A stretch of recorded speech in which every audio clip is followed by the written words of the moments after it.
Hi guys, नमस्ते।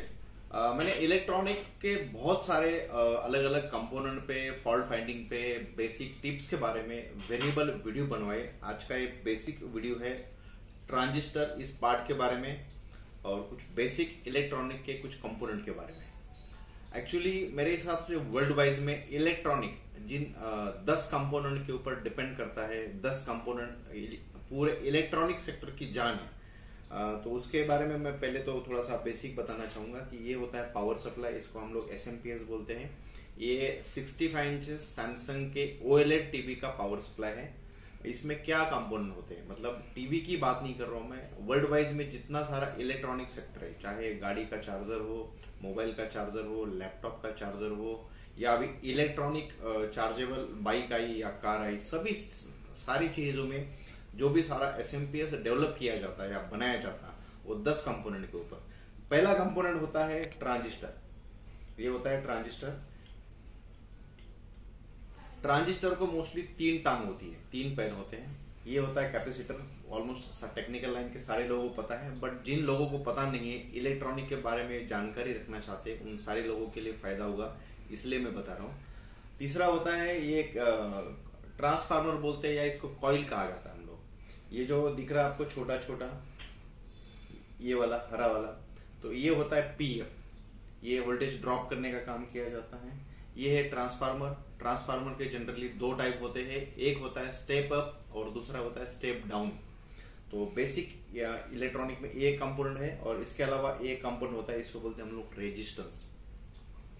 तो हम लोग आज ये बेसिक जानकारी हो गई। इसके अलावा 1-2 कंपोनेंट है, जैसे कि जिनर डायोड है, बाकी छोटे मोटे 1-2 कंपोनेंट होते हैं, बट आज हम स्पेशली ट्रांजिस्टर के बारे में बात करेंगे। ट्रांजिस्टर क्या होता है?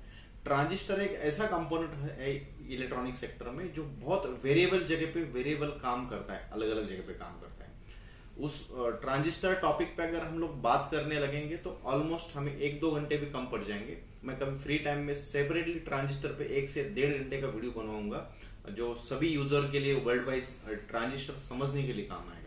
आज का मैं एक बेसिक फंडा बता रहा हूँ। जब भी टीवी बंद हो जाता है, टीवी ऑन नहीं होता, और जब भी खासतौर पे फ्यूज चला जाता है, इलेक्ट्रॉनिक की जानकारी रखने वाले यूजर से लेकर टेक्निकल सेक्टर तक, इलेक्ट्रॉनिक सेक्टर में मेरे हिसाब से, मेरे जो 8-10 साल का एक्सपीरियंस है उसके हिसाब से 99.9% फ्यूज कभी भी बेमतलब नहीं जाएगा, कुछ ना कुछ उसका रीजन होगा। आज हम ये वाला पावर सप्लाई है, इसका फ्यूज गया है और हम लोग फ्यूज जाने का रीजन सर्च कर रहे हैं कि फ्यूज क्यों गया है। तो आपको सभी के लिए मैं दिखाना चाहता हूँ कि ये है हमारा सर्किट है आज का, और हम लोग चेक कर रहे हैं। हमने यहाँ पे कंटिन्यूटी पे ले लिया, वेरिएबल मल्टीमीटर में वेरिएबल जगह पे ये वाला कंटिन्यूटी वाला प्लॉट रहता है। हमने चेक किया तो ये जो भी हमारा फ्यूज है, ये फ्यूज हमें शॉर्ट दिखा रहा, मतलब यहाँ पे कंटिन्यूटी नहीं आ रही। अभी हम चेक करेंगे कि प्राइमरी लेवल में इशू है या सेकेंडरी लेवल में इशू है। ये हमारा ब्रिज रेक्टिफायर है, ये वाला प्राइमरी डिवीजन। हम प्राइमरी लेवल पे अगर चेक कर रहे हैं तो यहाँ पे रेजिस्टेंस आ रहा है, इसका मतलब प्राइमरी लेवल पे शॉर्टिंग नहीं है। प्राइमरी लेवल मतलब यहां से लेके यहां तक 220 तक एवरीथिंग हो गई। अभी हम सेकेंडरी चेक करेंगे। सेकेंडरी वाला ये वाला पॉइंट है। सेकेंडरी जब हम लोग चेक कर रहे हैं तो यहाँ पे शॉर्टिंग दिखाई दे रहा, मतलब सेकेंडरी का आउटपुट का कोई ना कोई एक कंपोनेंट शॉर्ट है। जैसे कि हम अभी चेक करने जा रहे हैं तो कौन सा कंपोनेंट शॉर्ट दिखाएगा हमें। ये वाला पर हमने कंपोनेंट चेक किया, इसमें रेजिस्टेंस दिखा रहा, ये शॉर्ट नहीं है। इसके बाद हम ये वाला ट्रांजिस्टर चेक करेंगे, इसके तीनों पैर आपस में शॉर्ट है, ग्राउंडिंग भी शॉर्ट है, आपस में सारे इसको रेजिस्टेंस आ रहा है। एक्चुअली ट्रांजिस्टर जब भी हम लोग चेक करते हैं तो ट्रांजिस्टर, अभी ये वाला हमने नया ट्रांजिस्टर लेके आए हैं और इस ट्रांजिस्टर को हम चेक करने जा रहे हैं, तो आप देखेंगे इसमें रेजिस्टेंस नहीं आ रहा, इसमें कंटिन्यूटी आ रही है। और कंटिन्यूटी कितनी आ रही है आप अगर चेक करेंगे गौर से,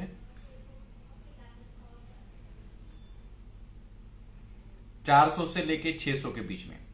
जब भी आप ट्रांजिस्टर चेक करते हो तो मैं आपको ट्रांजिस्टर चेक करने का मेथड बताना चाहता हूं सर। ये होता है ट्रांजिस्टर। कोई भी इलेक्ट्रॉनिक सेक्टर में अगर कोई दिलचस्पी रखता है, कोई रुचि रखता है और उसको सीखना है, तो ट्रांजिस्टर का सिंपल मेथड है चेक करने का। इसमें होता है बेस, इमिटर और कलेक्टर। बेस टू इमिटर 400 से 600 रेजिस्टेंस आना चाहिए।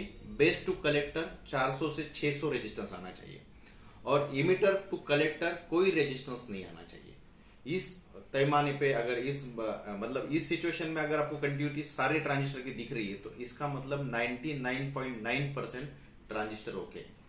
आपके पावर सप्लाई में ये ट्रांजिस्टर खराब है, ये वाला, आप सेम नंबर मंगा सकते हैं, मार्केट में अवेलेबल होता है, या कोई भी आप होलसेलर के पास से भी मंगा सकते हैं इसको। हम भी ये छोटे छोटे कंपोनेंट भी रखते हैं, तो ये आप डाल के फ्यूज रिप्लेस करके हो सकता है। कभी भी जब भी फ्यूज जाता है तो जरूरी नहीं कि सिर्फ फ्यूज गया हो, उसके आगे कुछ ना कुछ शॉर्टिंग होगा तभी जाके फ्यूज जाएगा। इसके अलावा पावर सप्लाई चेक करने के बहुत सारे बेसिक मेथड होते हैं, वो मैंने नीचे लिंक दिया है, बहुत सारे वीडियो बनवाए उसके बारे में, वहां पे जाके आप देख सकते हो। बेसिक पावर सप्लाई में प्राइमरी लेवल पे हम चेक करने का एक बेसिक मेथड बताया, ट्रांजिस्टर चेक करने का मेथड बताया, और फ्यूज क्यों जाता है उसका एक बेसिक मेथड बताया। इसके बावजूद ओएलईडी से लेके क्यूएलईडी तक, और सैमसंग, सोनी, एलजी के जितने सारे कंपोनेंट है, जैसे कि एसएमपीएस हुआ, मदरबोर्ड हुआ, पैनल हुआ, या कुछ फॉल्ट फाइंडिंग हुआ, सारी चीजों के लिए हमारे पास हेल्प की जाएगी, टेक्निकल से लेके नॉन टेक्निकल बंदे। तो इसके अलावा भी कुछ टेक्निकली आपको हेल्प लगती है तो आप लोग हमें डेफिनेटली कांटेक्ट कर सकते हो नीचे दिए गए मेल आईडी पे या फिर नीचे दिए गए कांटेक्ट नंबर पे। Thank you so much guys.